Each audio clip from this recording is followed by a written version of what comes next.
Thank you. आपकी वो दवाओं से सिर दर्द तो बिल्कुल चला गया मेरा। और वो भयानक सपने अब वो भी नहीं आते हैं। हाँ, वो भयानक सपने जिसके बारे में तुम हमेशा कहते रहते हो, लेकिन तुमने मुझे उसके बारे में कभी बताया नहीं। वो भयानक सपने हैं क्या? वो एक्चुअली देखो अभिजीत, मुझ पे भरोसा रखो। बताओ मुझे, वरना मैं तुम्हारा इलाज कैसे करूंगी? ये बात मैंने किसी को बताई नहीं है अभी तक। मैं सपने में अपने आप को देखता हूँ। मैं देखता हूँ कि मैं किसी का खून कर रहा हूँ।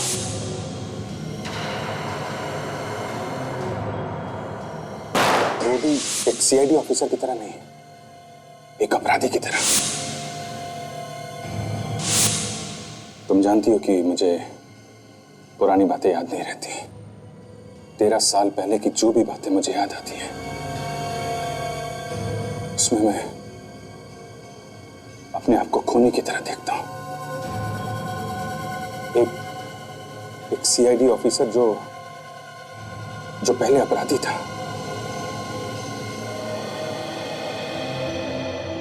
ओके, तो ये बात है। फिक्र मत करो, सब कुछ ठीक हो जाएगा। मैं तुम्हारे साथ हूं। मुझे अपना दोस्त समझो।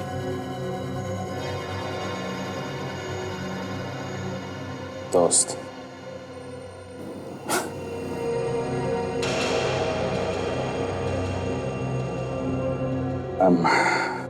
I'm sorry माया, पर इस शब्द से नफरत हो गई है मुझे। जिसको मैंने अपना दोस्त समझा, उसी ने मेरे पीठ पे छुरा भोंका है, धोखा दिया है मुझे। ऐसा क्यों कह रहे हो? इतने साल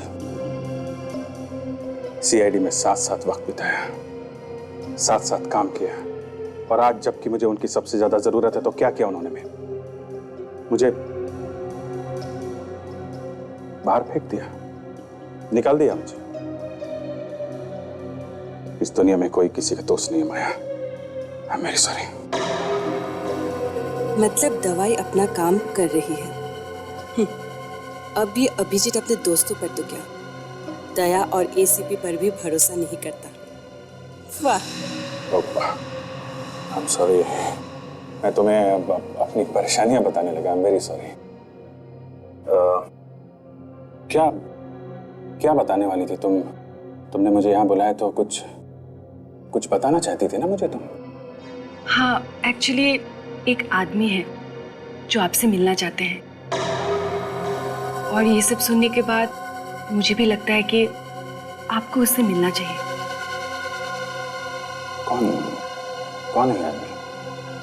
है कोई जो इस वक्त आपकी मदद कर सकता है। मेरी मदद?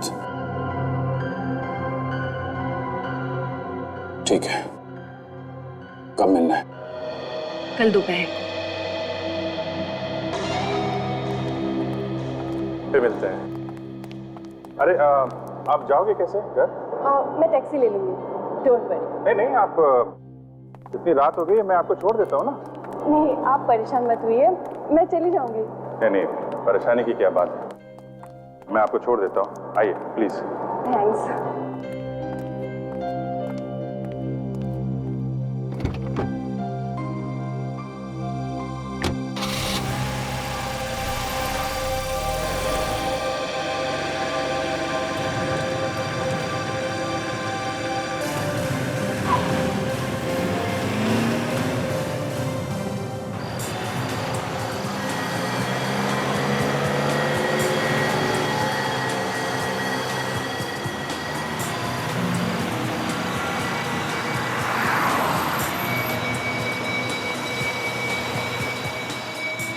तुम्हें अंदाजा भी नहीं है अभिजीत कि ये दवाइयाँ क्या असर करने वाली है। अगर सब हमारे प्लान के हिसाब से चला तो तुम अपने हाथों से सीआईडी को बर्बाद कर दोगे।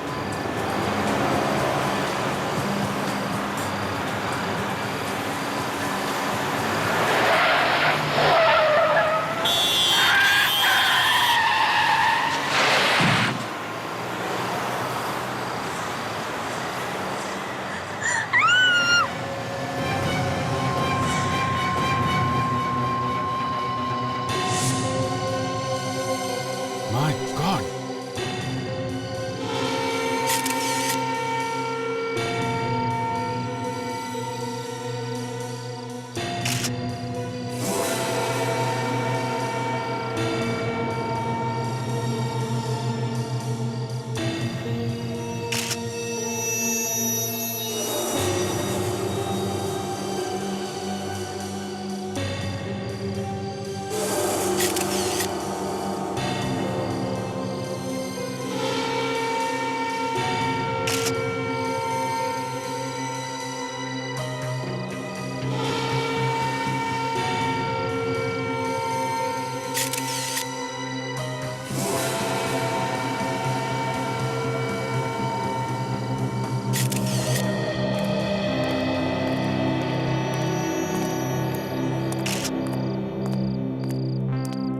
सर, शरीर अभी भी गर्म है। शायद थोड़ी देर पहले मौत हुई है और उसके गर्दन पे रस्सी का निशान है। लगता है गला घोट के मारा गया है और इसके पास कोई ऐसी चीज है नहीं जिससे पता चल सके कि यह है कौन। वैसे अभिजीत, तुम तो जानते नहीं हो ना इस आदमी को। मैंने आपसे पहले भी कहा ना सर कि मैंने पहली बार देखा इस आदमी को। हाँ, पहली बार देखा है, वो भी उसकी लाश को, है ना? जी और वो भी तुम्हारी ही गाड़ी में। जी हाँ, गाड़ी तो मेरी ही है, लेकिन सर मैंने कहा ना कि मुझे पता नहीं चला सर ये लाश अंदर कैसे आ गई। है ना, बड़ी अजीब बात है कि अभिजीत की गाड़ी की पिछली सीट पर एक लाश थी और अभिजीत को दिखाई नहीं पड़ी। मैंने ध्यान नहीं दिया सर। और तुमने बताया कि जब तुमने गाड़ी कोर्ट में पार्क की थी तब तो इलाज गाड़ी में नहीं थी। सर अगर उस वक्त पता चल जाता तो मैं आप लोगों को उसी समय फोन कर देता। हाँ, अच्छा, तुम वहाँ उस होटल में कितनी देर तक थे? हम लोग रात 11:30 से करीब 1:30 बजे तक थे। 11:30 बजे से 1:30 बजे तक। वैसे अभिजीत, तुम रात के 11 बजे से 1:30 बजे तक क्या करने गए थे? डिनर करने गए थे सर। मैंने बताया ना, मैं इनके साथ था सर। अरे हाँ, तो मैं भूल ही गया था। ये तुम्हारी नई दोस्त है ना, माया? वैसे अब तो कभी बताया नहीं इनके बारे में। सर ये नई दोस्त है या पुरानी, इससे आप लोगों को कुछ नहीं लेना देना है। लेना देना है अभिजीत, अब क्या करें, लेना देना है। क्योंकि जब ये लाश तुम्हारी गाड़ी में मिली तब ये तुम्हारे साथ में थी, गाड़ी में। और अजीब बात यह कि इसने भी लाश को नहीं देखा। सर आप इसको बीच में मत घसीटिए। मैं आपको बता रहा हूँ ना, लाश के बारे में जो कुछ मालूम है मैं आपको बता रहा हूँ। अभिजीत, एक मिनट, अगर तुम लाश के बारे में सब कुछ बता रहे हो तो ये बताओ, ये लाश तुम्हारे बंद गाड़ी में आई कहां से और कैसे? सर वो हो सकता है कि गलती से कार खुली रह गई हो और किसी ने लाश उसमें रख दी। अरे अभिजीत, तुम तो एक सीआईडी ऑफिसर रह चुके हो और इतनी बड़ी गलती? उसका तुम पता लगा ही लेंगे। लाश को फॉरेंसिक लैब भेज दो, हम लूनी इंटरनेशनल होटल चलते हैं। Yes sir.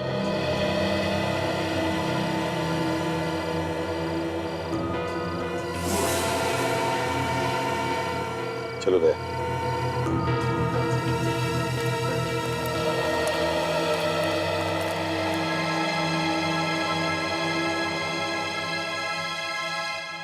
इस फोटो को ध्यान से देखिए।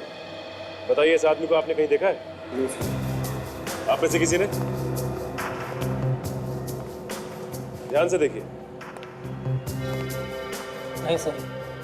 आपने देखा है? आपने? मैनेजर साहब आप बताइए, आपने देखा है इस आदमी को? जी नहीं, मैंने इसे कभी नहीं देखा सर। सर आपको कोई गलत फहमी हो रही है। देखिए हमारे होटल में ये खून खराबे जैसी उल्टी सीधी हरकतें नहीं होती। यहाँ सिर्फ शरीफ लोग ही आते हैं। क्या शरीफ लोग गलतियां नहीं करते? मान लिया कि तुम जानते नहीं हो इस आदमी को, देखा तो होगा। सर मैंने कहा ना सर, ये आदमी हमारे होटल में कभी आया ही नहीं। इस आदमी का खून होकर सिर्फ 3-4 घंटे हुए हैं। उसके बाद उसकी लाश को आपके होटल में पार्किंग लॉट में एक खड़ी गाड़ी में डाला गया, समझे? सर हो सकता है कि जिसकी गाड़ी से ये लाश बरामद हुई है खून उसी ने किया हो। जितना पूछा है ना उतना ही जवाब दो, समझे? ज्यादा दिमाग चलाने की जरूरत नहीं है। लाश आपके होटल के पार्किंग लॉट में मिली है, आपके होटल के। सर सर ये भी तो हो सकता है कि ये आदमी होटल तक पहुंचा ही ना हो, जैसे किसी ने बाहर ही मार दिया। हो सकता है। चलिए हमारे साथ दिखाइए हमें तुम्हारे होटल का पार्किंग लॉट। भाई साहब, इस पार्किंग लॉट के सिक्योरिटी गार्ड आप ही हैं? जी सर। इस फोटो को देख के बताओ कि इस आदमी को तुमने यहाँ आते जाते देखा है क्या? नहीं सर। ध्यान से देखो, अभी 3-4 घंटे पहले ये आदमी यहाँ पर था। नहीं साहब, ये आदमी चल के तो अंदर नहीं आया, गाड़ी में आया होगा तो कह नहीं सकता। सर अगर ये आदमी गाड़ी में यहाँ पे आया होगा तो उसकी गाड़ी पार्किंग लॉट में ही होगी सर। हाँ बिल्कुल। काम करो, पार्किंग लॉट में जितनी भी गाड़ियां हैं पता लगाओ क्या ये सारी गाड़ियां इस होटल के गेस्ट की है क्या? सर मुझसे पूछिए ना, मैं बताता हूँ सर। सर इनमें से आधी गाड़ियाँ तो हमारे होटल के स्टाफ की हैं और आधी गाड़ियाँ उन लोगों की हैं जो हमारे होटल में रुके हुए हैं सर। सचिन, मैनेजर साहब के साथ जाओ और होटल में जितने भी गेस्ट हैं सबसे जाकर के पता लगाओ कि उनकी कौन सी गाड़ियां हैं। चलिए।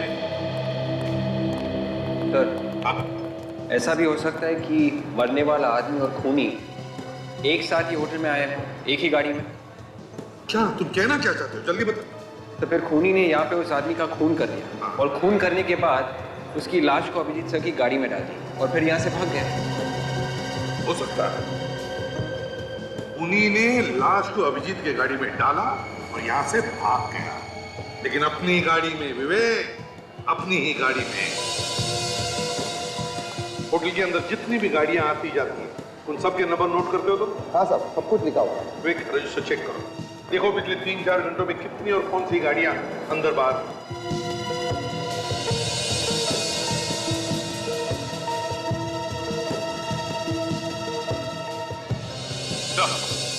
हाँ सचिन। सर पार्किंग लॉट में जितनी भी गाड़ियां हैं उनके बारे में पता किया सर। कोई भी गाड़ी ऐसी नहीं है जो लावारिस हो सके। कोई भी गाड़ी लावारिस नहीं। तो ये बात थोड़ी अजीब है सर। ये गाड़ी ZZA8D 409 9:55 को होटल से बाहर गई है, मगर होटल के अंदर कितने बजे आई है ये लिखा ही नहीं।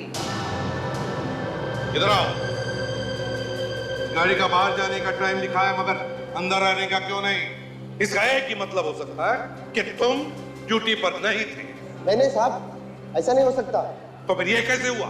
जब से मैं ड्यूटी पे आया हूँ तब से लेकर अब तक एक पल के लिए भी नहीं लाऊं साहब, कसम से। सर इतना ही नहीं, वही गाड़ी ये ZZA8D 409 दोबारा होटल में आई 12:10 को और 1:05 को होटल से बाहर निकली। सर एक मिनट, ZZ8K M527 ये 8:25 में पार्किंग लॉट में आई, लेकिन सर ये गाड़ी पार्किंग लॉट से बाहर गई नहीं और ये गाड़ी तो पार्किंग लॉट में है भी नहीं सर। है ना कमाल की बात? एक गाड़ी ZZA8D 409 पार्किंग लॉट में एक बार अंदर आती है मगर 2 बार बाहर जाती है। 2 बार, लेकिन एंट्री अंदर आने की सिर्फ एक।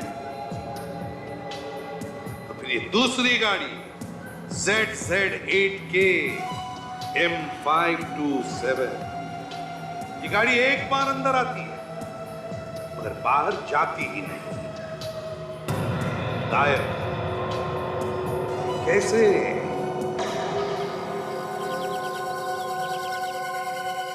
और कितनी देर इंतजार करना पड़ेगा? कब आएगा वो आदमी? अब बस आता ही होगा। तूने बताया नहीं कि है कौन ये आदमी? और वो आने ही वाला है, आप खुद ही पूछ लेना। अच्छा, कम से कम ये तो बता दो करता क्या है और मुझसे क्यों मिलना चाहता है? एक्चुअली सब कुछ वही बताएगा।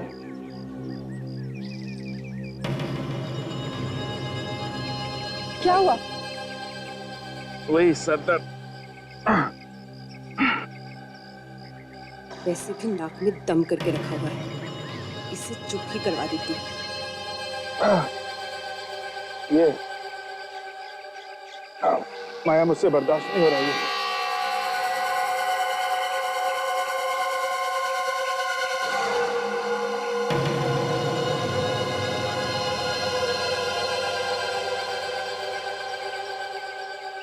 ये लीजिए, ये दवाई ले लीजिए, ठीक हो जाएगा।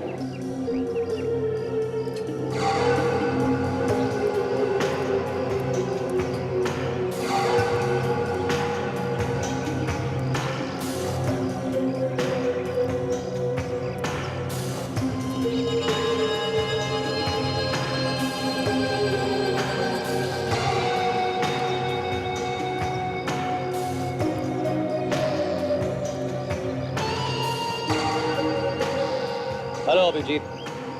हेलो, कौन हो तुम?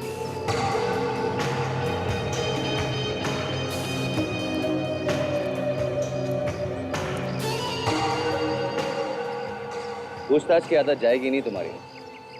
हाय, अमित नाम है मेरा। अमित, क्या बात है? क्यों मिलना चाहते हो मुझसे तुम? माया ने मुझे बताया कि पिछले दिनों तुम्हारे साथ क्या हुआ। सुनकर बहुत तकलीफ हुई। सालों की सीआईडी की वफादारी काम नहीं आई तुम्हारी। उन्हीं लोगों ने तुम पर शक किया जिन पर तुमने सबसे ज्यादा भरोसा किया। माया, मैंने तुम्हें दोस्त होने के नाते ये सब बताया, पर तुम सारी दुनिया में ढिंडोरा पीट रही हो। हैं? अभिजीत, ये मेरे भाई हैं, आप इन पे पूरा भरोसा कर सकते हैं। ये सिर्फ आपकी मदद करना चाहते हैं। हाँ अभिजीत, मेरे पास तुम्हारे लिए एक बहुत बड़ी ऑफर है। ऑफर? मैं कुछ समझा नहीं। एक ऐसा ऑफर जिसमें तुम उन सीआईडी के सभी लोगों से बदला ले सकते हो जिन्होंने तुम्हारा भरोसा तोड़ा है। पर तुम्हें मेरी इतनी चिंता क्यों है? हा? तुम क्यों कर रहे हो ये सब मेरे लिए? मैं कुछ नहीं करने वाला, करना सब कुछ तुम्हें ही होगा अभिजीत।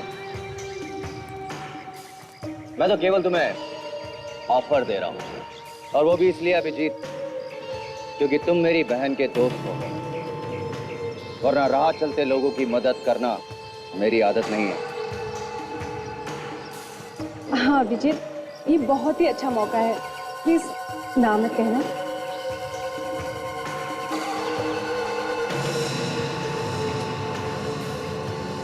नहीं मतलब इतना बड़ा डिसीजन मुझे सोचने के लिए थोड़ा वक्त चाहिए। मैं ये फैसला अभी नहीं कर सकता। देखो अभिजीत, मेरे पास फालतू वक्त नहीं है।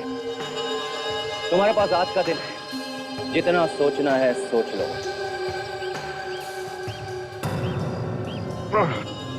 ओ माँ, चलिए, मेरा सरदर्द बहुत बढ़ रहा है, मुझे थोड़ा आराम चाहिए। मैं अभी जाता हूँ। अभिजीत, यहाँ पास में एक जगह है, आप आराम कर सकते हैं। चलिए, मैं आपको लेके चलती हूँ। मैंने तुम्हें कहा था ना अभिजीत के पर नजर रखने के लिए। हाँ? उसे कोई भी जरूरत हो तो मुझे बताना। कहा था कि नहीं? अभिजीत के बारे में कुछ भी पता चले तो फौरन मुझे फोन करना। हाँ, मैं जानता वो ठीक है, मगर आजकल काफी परेशान रहता है। पता नहीं क्या कर बैठेगा। क्या मैं तुम्हें बाद में फोन करता हूँ। क्या हुआ, क्या पता चला? नहीं सर, खोए हुए लोगों की लिस्ट में तो नहीं है। सर मैंने पुलिस स्टेशन से पता कर लिया। इन 24 घंटों के अंदर किसी के भी लापता होने की कोई रिपोर्ट नहीं निकलेगी। और सर हमारे रिकॉर्ड के सारे क्रिमिनल्स के साथ उसके उंगलियों के निशान मिलाकर देखें, ये उसमें भी नहीं है सर। नहीं है। ये है कौन? सर आरटीओ से आ रहा हूँ सर। दोनों गाड़ियों के रजिस्ट्रेशन नंबर के बारे में पता लग गया। जो गाड़ी होटल में एक बार अंदर आई थी और 2 बार बाहर गई थी, उसकी नंबर प्लेट नकली है सर। ऐसा कोई रजिस्ट्रेशन है ही नहीं। नकली नंबर प्लेट? और वो दूसरी गाड़ी जो अंदर आने के बाद बाहर गई नहीं?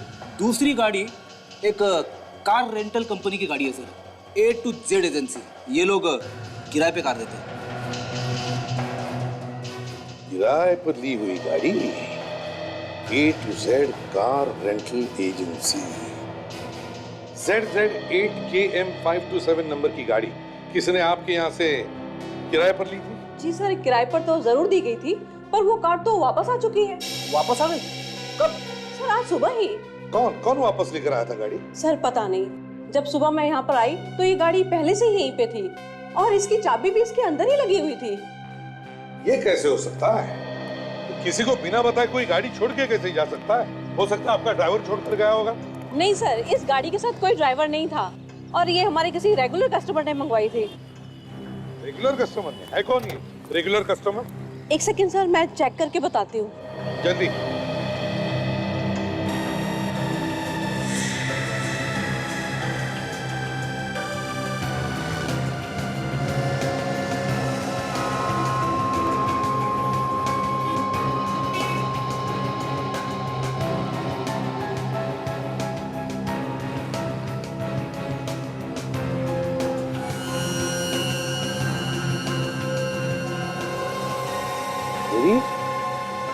ये देखो,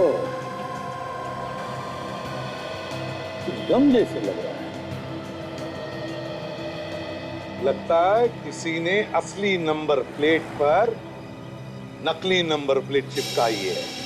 ये वही गाड़ी है सर जो एक बार अंदर आई और 2 बार बाहर गई। ये गाड़ी पहले असली नंबर प्लेट से होटल के अंदर आई, फिर वहां पर असली नंबर प्लेट के ऊपर नकली नंबर प्लेट चिपकाई गई, फिर ये गाड़ी बाहर गई, अंदर आई और दोबारा बाहर गई नकली नंबर प्लेट के साथ। सर? हाँ सर, ये कार एक होटल से मंगवाई गई थी, होटल ब्लूनी इंटरनेशनल। देखिए सर। होटल ब्लूनी इंटरनेशनल?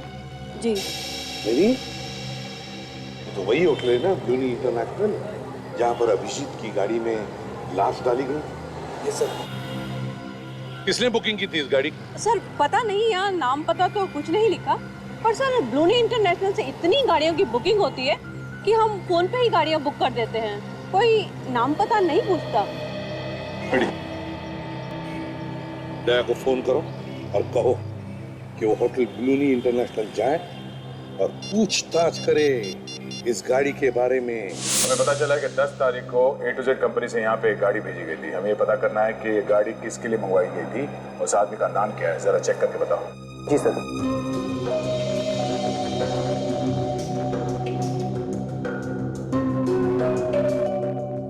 तारीख को नहीं सर। सर 10 तारीख को तो कोई भी कार नहीं मंगवाई थी। सर ये देखिए, आखिरी बुकिंग 8 तारीख की थी और 302 नंबर में जो गेस्ट ठहरे हुए हैं उनके लिए गाड़ी मंगवाई थी। क्या तुमने मंगवाई थी?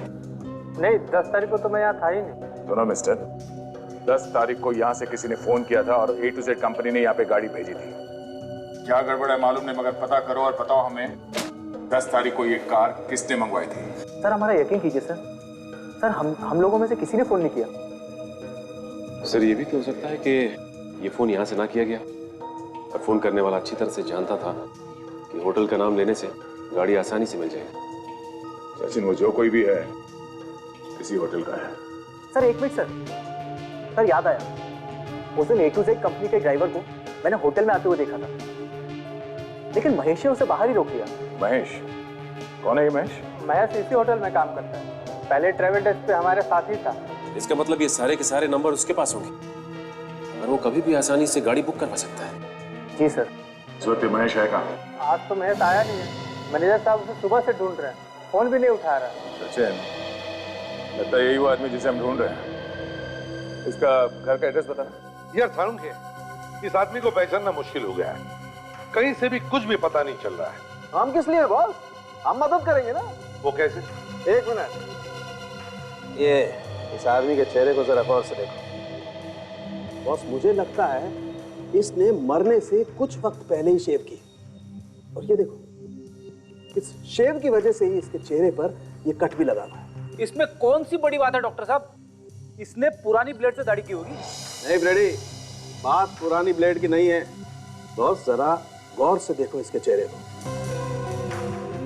दाढ़ी के नीचे की स्किन चेहरे की बाकी की स्किन से ज्यादा गोरी है। तो बहुत दिनों बाद इसने दाढ़ी की है।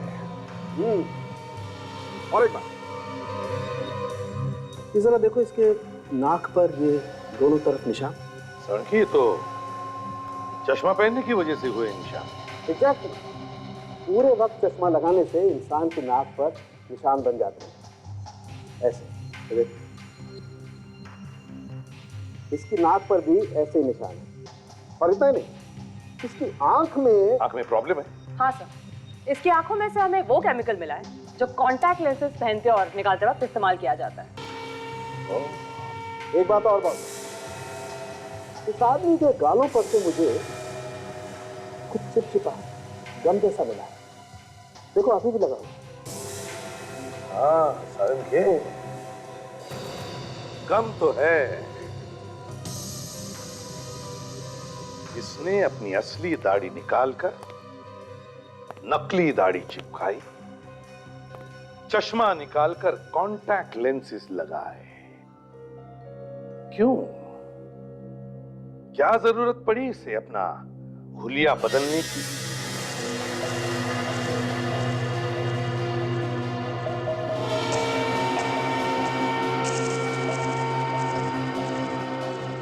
पूरा घर उलट पुलट कर दिया। लगता है कोई कुछ ढूंढ रहा था यहाँ पे। हाँ सर, महेश भी दिखाई नहीं दे रहा था। कहीं उसे कुछ हो तो नहीं गया? या तो उसे कुछ हो गया या फिर वो घर छोड़ के भाग गया।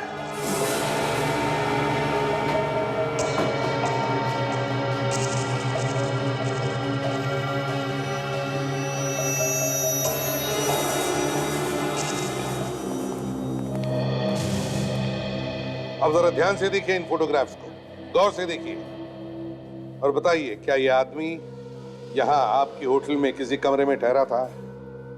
देखिए जरा ध्यान से।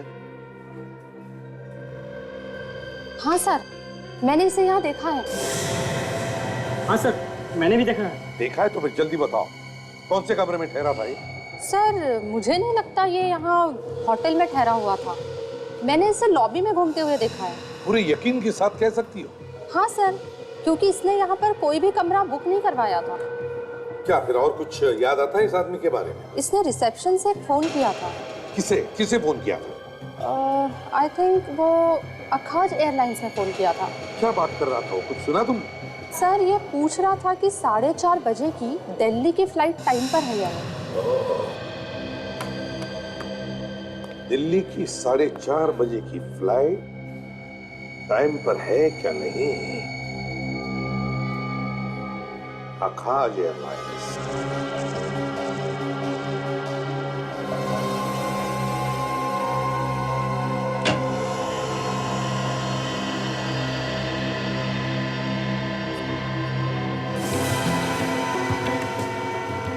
सचिन।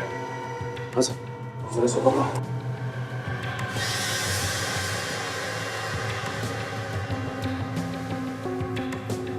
मर चुका है सर।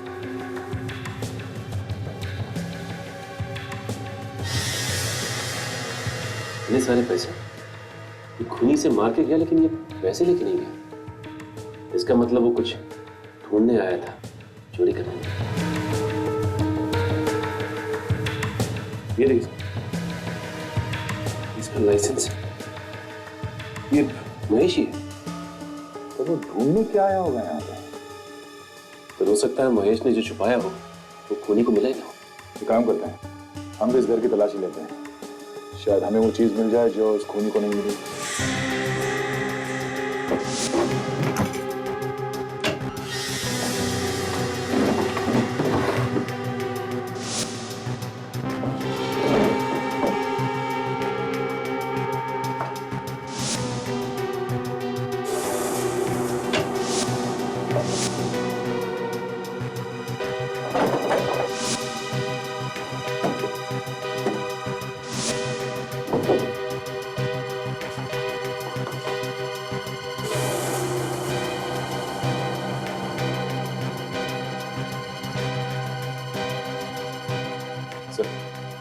यहाँ तो कहीं कुछ नहीं मिला।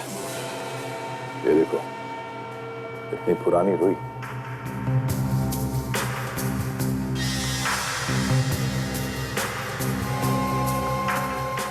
ये देखिए, गद्दे का ये वाला पार्ट अलग धागे से सिला गया।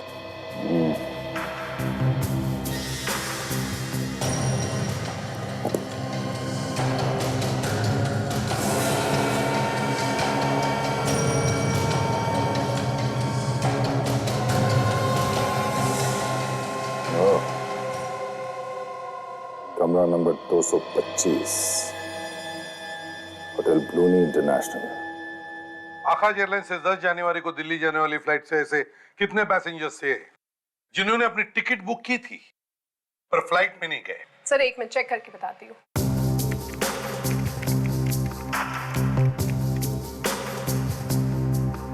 सर 7 पैसेंजर्स ऐसे हैं जिनकी सीट्स तो कंफर्म थी पर वो आए नहीं। तो क्या उन 7 पैसेंजर्स ने अपने पैसे वापस मांगे? नहीं सर, सिर्फ 4 लोग ऐसे थे जिन्होंने पैसे वापस मांगे और फ्लाइट से थोड़ी ही देर पहले अपनी टिकट्स कैंसिल करवा दी। और बाकी 3 उन्होंने क्या किया? सर उनमें से 2 लोगों ने अगली फ्लाइट में टिकट बुकिंग करवा ली। इस एक ने क्या किया? सर उसने ना ही टिकट कैंसिल करवाई ना ही तो पैसे वापस लिए। क्या नाम क्या है इसका? है कौन ये? सर मिस्टर कुमार है कोई, उनका पासपोर्ट नंबर लिखा है। सर वो यहाँ के नहीं नायरोबी से आए हैं। मतलब एनआरआई था? कुछ लिखा है उसके बारे में? सर उनका टिकट नायरोबी से मुंबई का था और फिर यहाँ से वो दिल्ली जाने वाले थे। अगर ये दिल्ली जाने वाला था तो फिर मुंबई में क्यों रुका? सर उनका फोन आया था, वो बता रहे थे कि नायरोबी से आने के बाद वो 8 घंटे मुंबई में रुकेंगे और फिर यहाँ से दिल्ली जाएंगे। 8 घंटे वो मुंबई में रुकने वाला था और फिर दिल्ली जाने वाला था। अच्छा, करने वाला क्या था वो 8 घंटे मुंबई में? किसी होटल में रहने वाला था क्या? कोई नाम वाम दिया है उसने? नहीं सर, होटल के बारे में तो नहीं पर उनके वापसी की टिकट के बारे में लिखा हुआ है। क्या? सर 1 हफ्ते बाद वो दिल्ली से हांगकांग जाने वाले हैं। 1 हफ्ते बाद दिल्ली से हांगकांग जाने वाला था? अच्छा, मिस्टर कुमार, नैरोबी वाला। इस कुमार की पूरी जन्म पत्रिका चाहिए मुझे।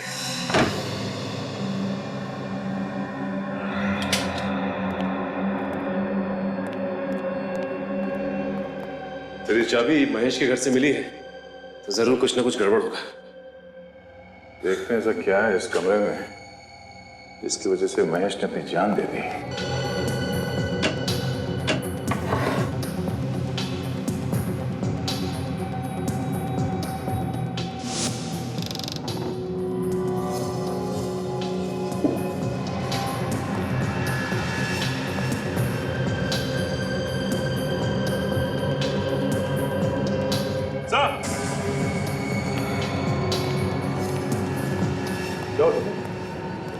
ये देखिए, ट्रिमर और ये रेजर।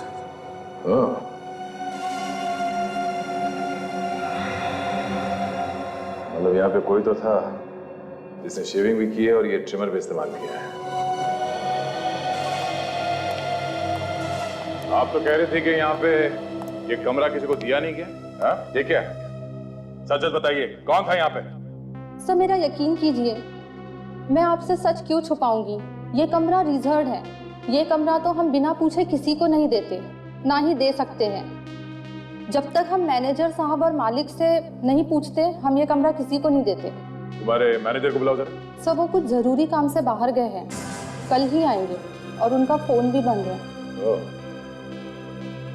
लगता है ये मैनेजर और महेश मिले हुए हैं आपस में। अच्छा, महेश ही जानता था कि कमरा रिजर्व है और हमेशा बंद रहता है? हाँ सर, लेकिन ये तो होटल में सभी जानते हैं। और इस होटल के मालिक मिस्टर सम्राट, वो कहाँ हैं? उनसे बात कर सकते हैं? सर, सम्राट सर तो पनवेल में हैं। कल रात उनके इकलौते बेटे ब्लूनी पर हमला हुआ था। वो हॉस्पिटल में है और उसकी हालत बहुत खराब है। वो आईसीयू में है। ब्लूनी पे भी हमला हुआ? कैसे? अच्छा, तो कुमार पैसे लेता था खून करने के लिए? Contract killer? हाँ सर, नायरोबी पुलिस ने पक्की खबर दी है सर कि कुमार एक बहुत ही पहुंचा हुआ सुपारी किलर था सर। वो कभी भी कहीं पे भी कोई भी सबूत नहीं छोड़ता था, इसलिए वो आज तक गिरफ्तार नहीं किया जा सका था। सर, नैरोबी का कॉन्ट्रैक्ट किलर यहाँ मुंबई में क्या करने आया होगा, और वो भी सिर्फ 8 घंटे के लिए? किसी को मारने के लिए आया होगा वो फ्रेडी, मगर नसीब खराब, खुद ही मारा गया। पर सर, कुमार अपनी असली दाढ़ी मूंछ और चश्मा निकाल के नकली दाढ़ी मूंछ और कॉन्टैक्ट लेंसेज क्यों पहनेगा? उसे तो यहाँ पे कोई पहचानता नहीं होगा। विवेक, उसने अपनी दाढ़ी मूछें हटाकर कॉन्टैक्ट लेंस इसलिए लगाया होगा कि खून करते वक्त अगर उसे कोई देख ले तो उसे पहचान न ले उसके असली रूप में। और फिर उसने ये भी प्लान किया होगा कि खून करने के बाद वो दिल्ली चला जाएगा अपने असली रूप में। असली रूप में मतलब नकली दाढ़ी और मूछें लगाकर, चश्मा लगाकर। और फिर ये भी सोचा होगा कि जब 7-8 दिनों बाद उसकी दाढ़ी मूछें उगेगी तो हांगकांग चला जाएगा अपने असली रूप में। इतनी प्लानिंग के साथ आया है तो किसी बड़े काम के लिए आया होगा सर। हाँ, कोई बड़े काम के लिए ही आया होगा वो। पर सर, उस रात तो शहर में ऐसा कोई भी हादसा नहीं हुआ और ना ही किसी बड़े आदमी पर कोई हमला। हो सकता है कुमार अपनी शिकार करने से पहले ही खुद शिकार बन गया। पर सर, ये कुमार किस पर हमला करने वाला था, ये बात अभी तक पता नहीं चली है सर। वो भी पता चल जाएगा विवेक, वो भी पता चल जाएगा। सर, घूम फिर कर हम वहीं पर आ गए हैं। देखा जाए, इसी चक्कर में एक बात तो पता चली गई सर। क्या पता चल गया? यही कि उस रात एक बड़े आदमी पर हमला तो हुआ था सर, लेकिन मुंबई में नहीं, मुंबई से थोड़ी दूर पनवेल में। पनवेल में? किस पर हुआ हमला? ब्लूनी पर सर। ये होटल ब्लूनी इंटरनेशनल के मालिक सम्राट का बेटा है। होटल ब्लूनी इंटरनेशनल? हाँ सर, और ये मरा नहीं है, आईसीयू में एडमिट है सर, और इसकी हालत काफी नाजुक है। पनवेल में इंटरनेशनल एयरपोर्ट से 1 घंटे की दूरी पर? मतलब कुमार का प्लान था कि खून करके सीधे एयरपोर्ट चले जाए। ये ब्लूनी पनवेल में कर क्या रहा था? पनवेल में कर क्या रहा था? और फिर सब कुछ इस होटल ब्लूनी इंटरनेशनल से ही क्यों जुड़ा हुआ है? हॉस्पिटल में चलना होगा। मेरा बेटा अभी तक होश में नहीं आया है। आप लोग क्या कर रहे हैं डॉक्टर? मिस्टर सम्राट, हम लोग अपनी तरफ से पूरी कोशिश कर रहे हैं डॉक्टर प्रकाश, लेकिन हमें कोई रिस्पांस नहीं मिल रहा है। डॉक्टर, ब्लूनी मेरा इकलौता बेटा है, प्लीज किसी भी कीमत पर बचाइए उसे। देखिए मिस्टर सम्राट, हम लोग जो जो कर सकते हैं वो कर रहे हैं। बी पेशेंस, धीरज रखिए, सब ठीक हो जाएगा। Okay, B patience. डॉक्टर विद्या, गायनेकोलॉजी वार्ड में आपकी सख्त जरूरत है। क्या पता चला मैनेजर के बारे में? सर, अब तक तो कुछ नहीं, लेकिन फ्रेडी और काजल पता लगाने गए हैं सर। डॉक्टर प्रकाश, सम्राट जी, आपकी कैजुअल्टी वार्ड में सख्त जरूरत है। मैं एसीपी प्रद्युमन, सीआईडी से। सीआईडी? जी कहिए। सम्राट जी, हमें पता चला है कि आपके बेटे पर जो हमला हुआ वो किसी ने सुपारी दी थी, कॉन्ट्रैक्ट दिया था आपके बेटे का खून करने के लिए। कॉन्ट्रैक्ट के लिए? जी हाँ, इतना ही नहीं, वो खूनी, वो किलर आप ही के होटल में ठहरा था, कमरा नंबर 225। क्या कह रहे हैं? मुझे कुछ समझ नहीं आ रहा। एक ही आदमी था जो सब समझा सकता था, महेश, और अब उसका भी खून हो गया। महेश का खून हो गया है? जी हाँ, इसका मतलब तो यही है कि कोई और भी है जो इन सब के बारे में जानता है। शायद आपका मैनेजर। मेरा मैनेजर? और वो भी लापता है। सम्राट जी, आपके बेटे ब्लूनी की किसी के साथ कोई दुश्मनी, कोई झगड़ा वगड़ा? नहीं सर, मेरा बेटा तो बहुत ही खुशमिजाज है, उसकी किसी से कोई दुश्मनी नहीं है। तो फिर आपका कोई ऐसा दुश्मन जो आपके बेटे को मार के आपसे बदला लेना चाहता हूँ। देखिए सर, मैं बिजनेसमैन हूँ, मेरे कई बिजनेस राइवल्स हैं, लेकिन इतनी घटिया हरकत कोई नहीं कर सकता सर, कोई भी नहीं। वैसे ब्लूनी पनवेल क्यों गया था, कुछ पता है आपको? सर वहां पे वो अपनी एक फ्रेंड आशिया से मिलने गया था। अपनी फ्रेंड आशिया से मिलने? सम्राट सर, आपके बेटे की तबीयत ज्यादा खराब हो गई, डॉक्टर साहब बुला रहे, चलिए। ब्लूनी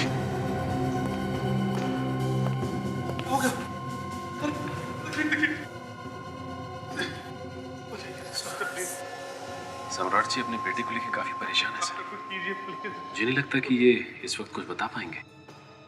सचिन, इस ब्लूनी पर हमला होते हुए किसी ने तो देखा होगा, किसी ने तो देखा होगा। हर शुक्रवार को सिद्धांत ऑफिस से 10 बजे आता था। उस दिन भी वैसे ही 10 बजे आ गया था और आते ही उसने आशिया को तैयार होने के लिए बोला। वो लोग पार्टी में जाने वाले थे। तो क्या ब्लूनी भी जाने वाला था पार्टी में सिद्धांत और आशिया के साथ, इसलिए वो यहाँ पर आया था? बड़े बाप की बिगड़ी हुई औलाद रात रात भर हमारे घर के चक्कर काटता रहता था। कितनी बार मैंने मना किया उसे, पर बेशर्म मानता ही नहीं था। इस घर के चक्कर लगाता था वो? क्यों? सर, मेरी बहू ब्लूनी के बाप के होटल में पहले काम करती थी। ब्लूनी उससे शादी करना चाहता था, इसलिए पागलों की तरह हमारे घर के चक्कर काटता रहता था। ब्लूनी आशिया से शादी करना चाहता था? ये सब आपको बताया किसने? मुझे किसी और से पता करने की जरूरत नहीं पड़ी। होटल का मैनेजर आया था ब्लूनी का संदेशा लेके। मैनेजर? फिर क्या हुआ? फिर क्या, बेटे ने उसे भगा दिया। तो उसकी किस्मत अच्छी थी कि मारा नहीं उसे। अच्छा ये बताइए, जब सिद्धार्थ और आशिया पार्टी में जाने के लिए निकले तब क्या हुआ? होना क्या था, मैं ऊपर सोने के लिए जा रही थी, इतने में बाहर से कोई आवाज आई। कैसी आवाज? 2 पटाखे फूटने जैसी आवाज। उसके तुरंत बाद एक लड़के की चीखने की आवाज आई। वो ब्लूनी की आवाज थी। मार दूंगा तुझे, मार दूंगा कह के चिल्ला रहा था। और फिर तीसरे पटाखे की आवाज। मतलब 3-3 गोलियां चली उस रात? हाँ। मैं जब दौड़ के नीचे गई तो वहां देखा ब्लूनी खून से लथपथ तड़प रहा था और मेरा बेटा सिद्धांत और बहू दम तोड़ चुके थे। खत्म हो गया था, खत्म हो गया था। अच्छा ये बताइए, जिस आदमी ने गोलियां चलाई थी वो आपको दिखाई नहीं दिया? आपको किस पर शक है? मुझे मालूम है कौन है वो।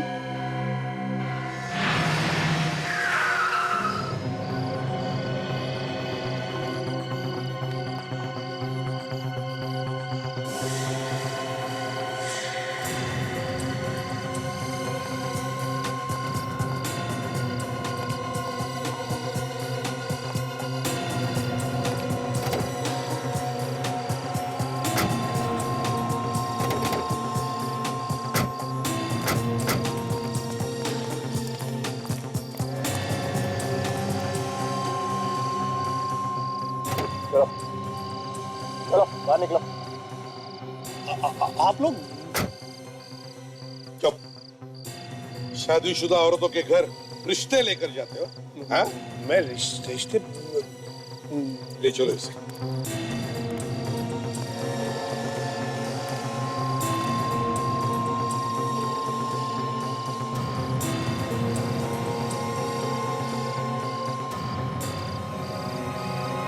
तुम्हें क्या लगा बच जाओगे? किया हुआ पाप और बोया हुआ बीज हमेशा फल देकर ही रहता है। मिस्टर सम्राट, करोड़ों के होटल बिजनेस के मालिक, और ऐसी नीच हरकत क्यों किया तुमने? ये सब मैंने अपने बच्चे के लिए की, अपने बेटे ब्लूमी के लिए। उसने आज तक मुझसे जो मांगा वो चीज मैंने उसे लाके दी। लेकिन एक दिन उसने मुझसे कहा कि हमारे एक होटल की रिसेप्शनिस्ट आशिया से उसे प्यार हो गया है। मैंने ब्लूनी को बहुत समझाने की कोशिश की, हर तरीके से कोशिश की, लेकिन वो नहीं मानी। हार कर मुझे उसकी जिद माननी पड़ी। लेकिन वो लड़की आशिया शादीशुदा थी, इसलिए सबसे पहले मैंने उसे समझाया कि वो अपने हस्बैंड सिद्धांत को तलाक दे दे और मेरे बेटे से शादी कर ले। एक शादीशुदा लड़की को अपने बेटे से शादी करने के लिए समझाने पहुंच गए तुम। बेशर्मी की भी हद होती है। फिर क्या हुआ बताओ? मैंने आशिया को पैसों का लालच दिया, वो मान गई, लेकिन उसका पति सिद्धांत वो थोड़ा टेढ़ा निकला। वो किसी भी कीमत पर आशिया को तलाक नहीं देना चाहता था। इसलिए मैंने सोचा कि सिद्धांत को ही रास्ते से हटा दिया जाए। और इसीलिए तुमने नैरोबी से कुमार को बुलाया? हाँ, कुमार असली नंबर वाली गाड़ी से होटल में आया। होटल के कमरे में जाके उसने अपनी दाढ़ी मुझ साफ कर ली और इसी बीच महेश ने नकली नंबर प्लेट उस गाड़ी पर लगा दिया। लेकिन महेश को यह नहीं पता था कि कुमार एक खूनी है। नकली नंबर प्लेट वाली गाड़ी में बैठकर कुमार आशिया के घर की तरफ गया, सिद्धांत का खून करने के लिए ना।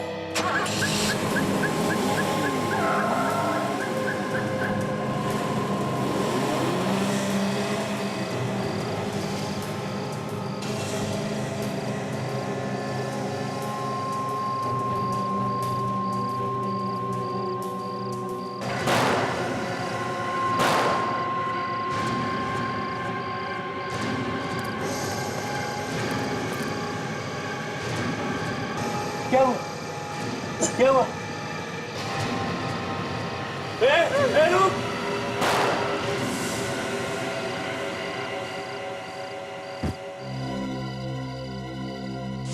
सम्राट जी, जिस बेटे के लिए तुमने ये सब किया, कुमार ने तो उससे भी मार दिया। फिर क्या किया तुमने? मैंने कुमार को उसकी गलती की सजा दी।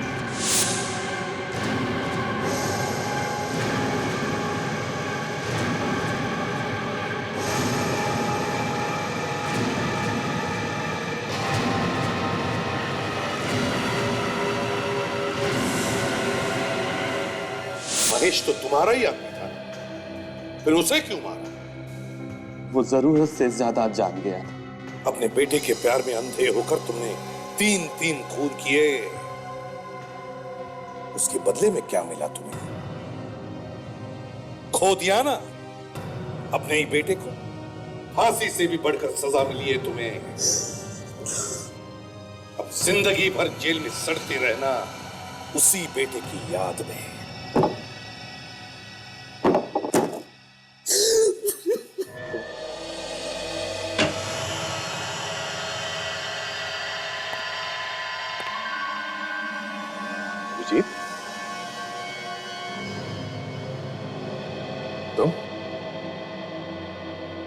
तुम यहां क्या कर रहे हो? यही बात मैं तुमसे पूछ रहा हूं। तुम यहां इस मेंटल हॉस्पिटल में क्या कर रहे हो अभिजीत? मेरे लिए सबसे अच्छी जगह यही है, मुझे यही होना चाहिए। तुम ऐसी बातें क्यों कर रहे हो? हा? मैं तुम्हें यहां रहने नहीं दूंगा, तुम चलो मेरे साथ। अभिजीत, तुम्हें कुछ नहीं हुआ है, तुम ठीक हो। जल्दी से सामान लो और चलो यहां से, प्लीज। मैं कहीं नहीं जा रहा, और ये दोस्ती का ड्रामा बंद कर दे। उस वक्त ये दोस्ती कहां चली गई थी जब एसीपी साहब ने मुझे सीआईडी से निकाला था? हैं? कितना भरोसा किया था मैंने तुम पे। मुझे नहीं पता था कि दोस्त की आड़ में इतना बड़ा दुश्मन छुपा बैठा है। दुश्मन छुपा बैठा? हाँ? मैंने तुम्हें कितनी बार तुम्हारे सरदर्द के बारे में पूछा, तुमने बताया मुझे? हाँ? हर बार तुम टालते रहे। और एसीपी साहब ने तुम्हें सीआईडी से निकाला नहीं है। वो चाहते हैं कि तुम आराम कर लो और फिर वापस आओ। कौन क्या चाहता है मुझे सब पता है। तुम्हें जो समझना समझ लो, मगर मैं तुम्हें यहां रहने नहीं दूंगा। तुम्हारा बैग कहाँ? चलो।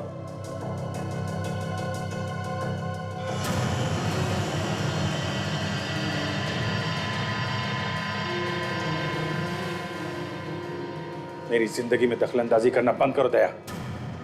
अपने काम से काम रखो, समझे? चले जाओ यहां से। अभिजीत, मैंने बोला ना, चुपचाप चले जाओ यहां से।